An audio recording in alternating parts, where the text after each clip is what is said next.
एक बंदा ऐसा था जो इतनी इबादत करता था, याबुदु रब्बहु, अपने रब की इतनी इबादत करता था कि रूहुल अमीन उससे मोहब्बत करने लगे, हैरान होने लगे, यार इतनी इबादत करता है। फता अज्जबा जिब्रील, जिब्रील हैरान हो गए, इतनी इबादत करता है। एक दिन हजरत जिब्रील को बड़ा प्यार आया, फस्तअज़ना जिब्रील फी ज़ियारती, हजरत जिब्रील रब की बारगाह में कहने लगे, मालिक फलां बंदा जो है ना, वो जो मस्जिद नूर में बैठता है, मिसाल दे रहा हूं, बड़ी तेरी इबादत करता है, मेरा जी चाहता है उसकी ज़ियारत ना करके आऊं, उसकी ज़ियारत ना करके आऊं। हजरत जिब्रील ने जब ये बात की ना, रब ने फरमाया तुझे इजाजत मिलेगी, अज़ीना लहू, इजाजत देते हैं, बिशर्तिन, लेकिन एक शर्त है। क्या शर्त है? का अन यंजुरा फिल लोहिल महफूज, लोहे महफूज में उसका असल, उसकी जो किस्मत है ना, तकदीर है, जरा वो देख लो।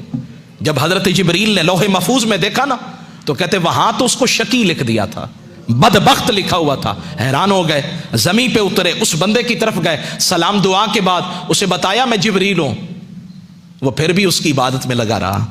कुछ होते हैं जो हजरत खिजर के पीछे भागते हैं, और कुछ वो होते हैं, हजरत खिजर भी आ जाए ना, मैं बेअदबी नहीं कर रहा, वो कहते हैं जी खिजर आना तेरा आना मुबारक, लेकिन जिसकी इबादत मैं कर रहा हूं ना, मुझे किसी के लिए तवज्जो देने की जरूरत नहीं है। तो फरमाते बात खत्म हो गई। फरमाते हैं हजरत जिब्रील ने कहा तुझे अल्लाह ने बदबख्त लिखा है।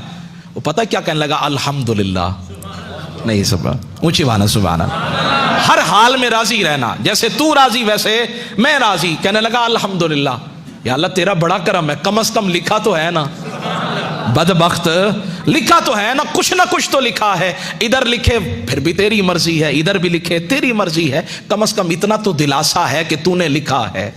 हजरत जिब्रील कहने लगे शायद के फजन्ना जिब्रील हो अन्नहु लम यस्मा कलामहु, वो कहने लगे शायद इसने मेरी बात को सुना नहीं है।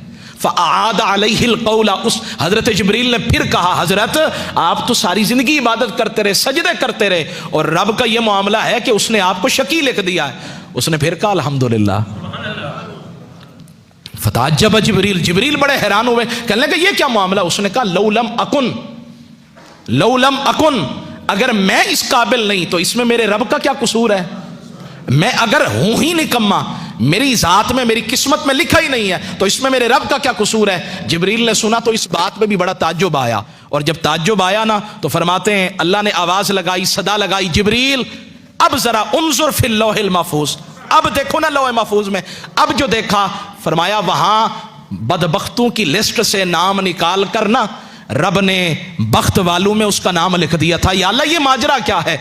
फरमाया जो मेरी हर अदा पे राजी है, मेरे हर फरमान पे राजी है, तो फिर उसका नाम बदबख्तों में क्यों लिखूं, बख्त वालों में ना लिख दूं?